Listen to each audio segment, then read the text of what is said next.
I was in my third war. I had to kill those.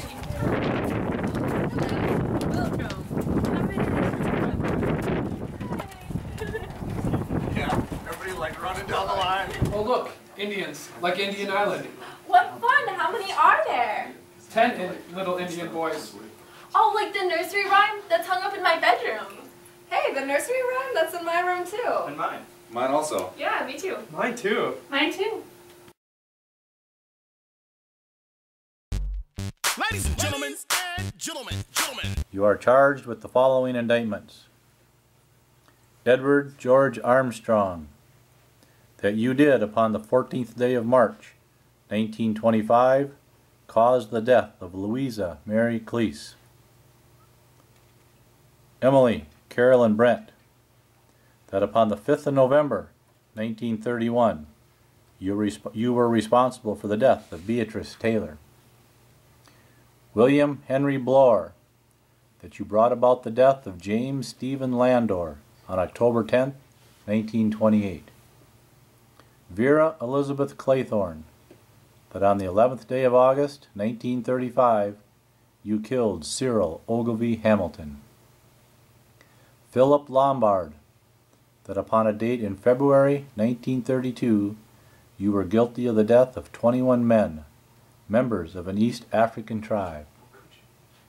John Gordon MacArthur, that on the 4th of January 1917, you deliberately sent your wife's lover, Arthur Richmond, to his death. Anthony James Marston, that upon the 14th day of November last, you were guilty of the murder of John and Lucy Combs.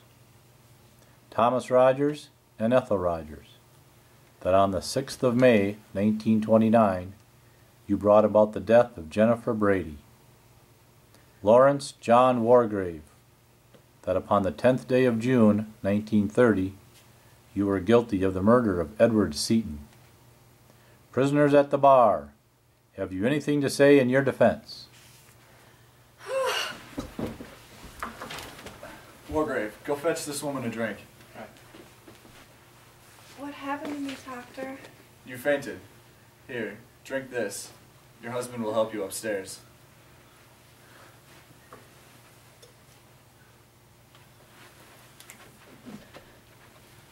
So what's all this about? Well, for your information, the crime I was accused of never occurred. Me too. Yeah, me too. Me too. The record spoke of Edward Seaton. I vividly remember his trial.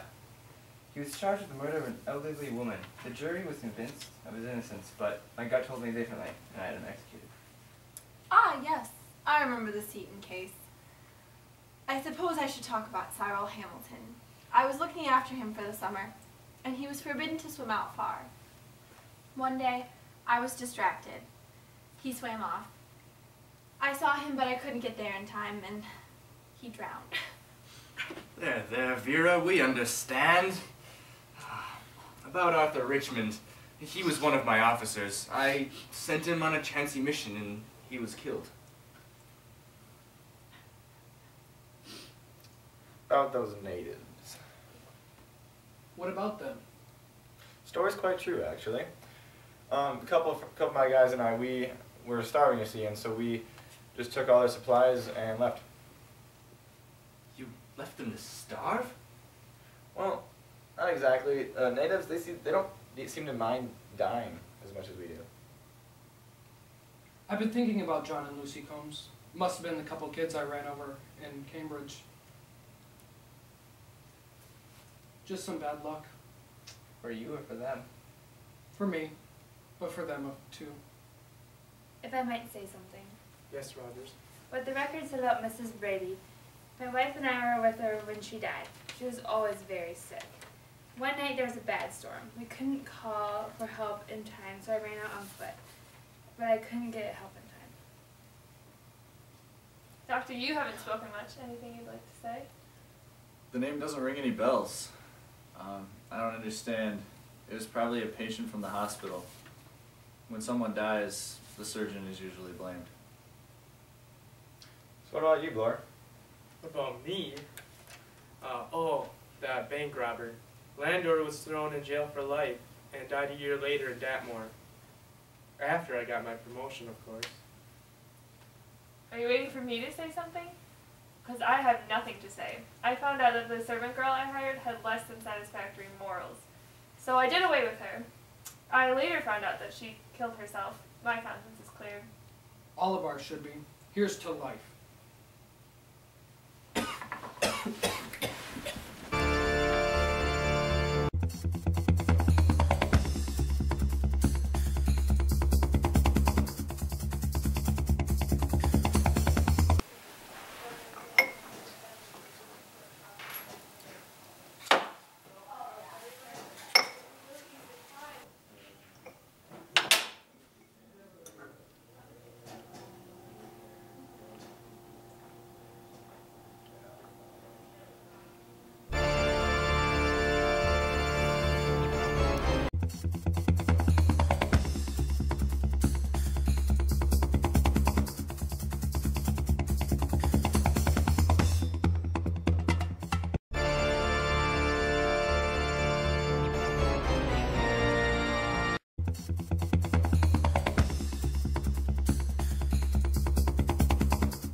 It was delicious, Vera.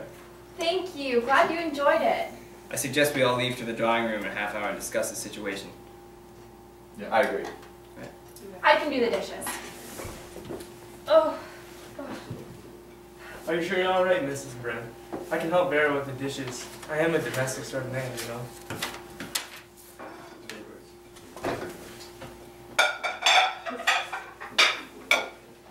Gentlemen? So where did you learn to be so domestic? Oh, you know, I just overdosed on Suede. Oh, look, a bee. Oh, how I love bumblebees. They're so soft. But I just like yellow jackets too. Any sort of bee and honey and honeycomb. It's delicious.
So this is it, Vera.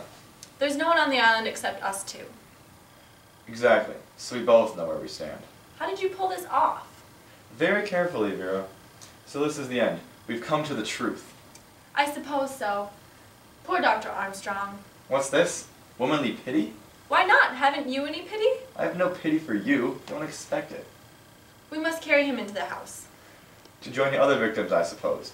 He can stay where he is for all I care. Fine. Let's at least get him out of the snow. Fine.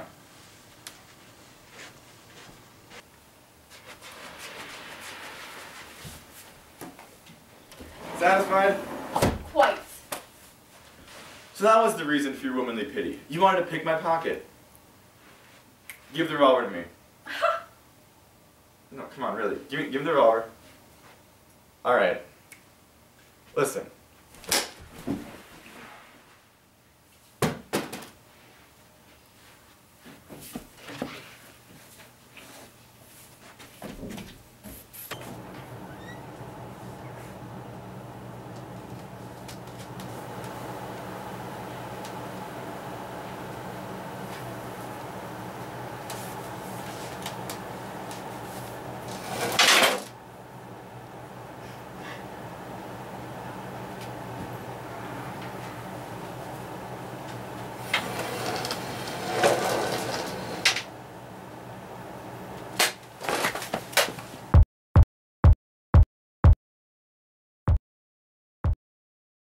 Seaton.